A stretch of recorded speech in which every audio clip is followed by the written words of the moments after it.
Hello, crafty friends. Welcome back to my channel. I'm going to do a page share today, and this is actually for a hop to celebrate Ginger Bush, and she has reached the milestone of 5,000 subscribers, which is pretty cool considering I have less than 100. So I thought it might be fun to join along, and if you want to go check out her channel, I'll try and have her channel linked down below. And I believe she mentioned that she is going to be giving away a $20 gift card to a cherry on top. So if you're interested in trying to win that, go over to her channel and the details will be there.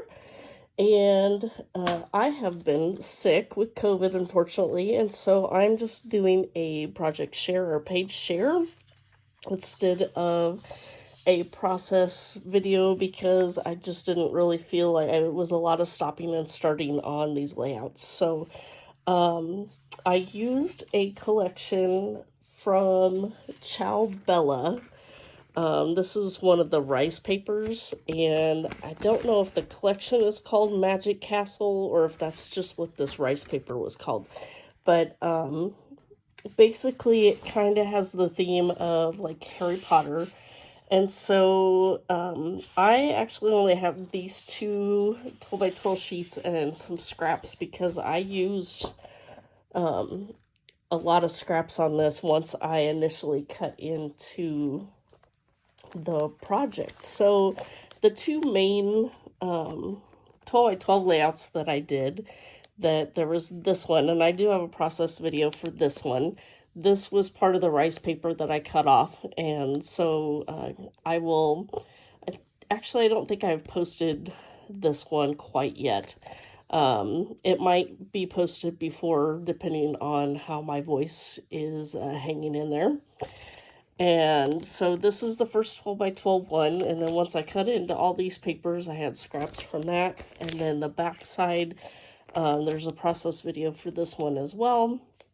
And of course, when I cut into these papers, it resulted in more of the scraps that I'm going to show you. Hopefully it's not considered cheating to use scraps in a pocket page, because typically that's what I try and use up when I make pocket pages. And so what these are documenting is a baby shower for my daughter and her son.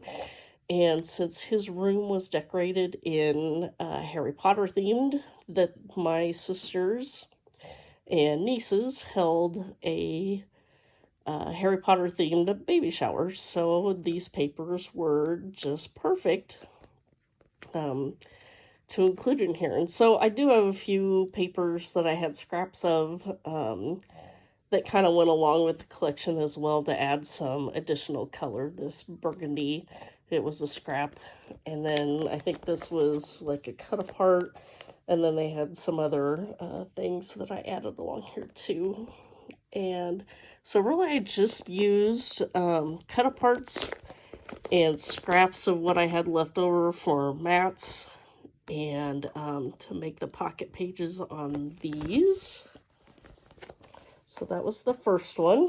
And then within my 12 at 12 album for my grandson, I'm also including different sizes as well. So this is a 6 by 8. Obviously this was a scrap left over, and I just put a copy of the invitation on here as well. And then the back side, again, more scraps. This piece was cut from a larger scrap that I had. This is part of a cut apart. Actually, this might have been from a scrap. As you can see, some of the papers within the collection had like collage items that you could possibly cut out and use as decorative elements as well. And so this piece was part of the scrap from the torn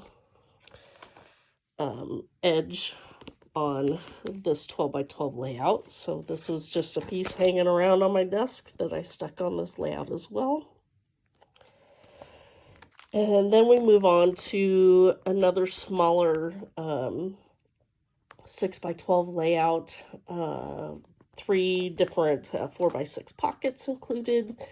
And again, just scraps for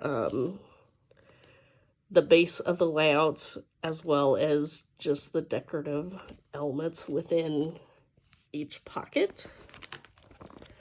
And then the back side, again, scraps as well. Some of these mattings I even piece together, like if it might cut off right here.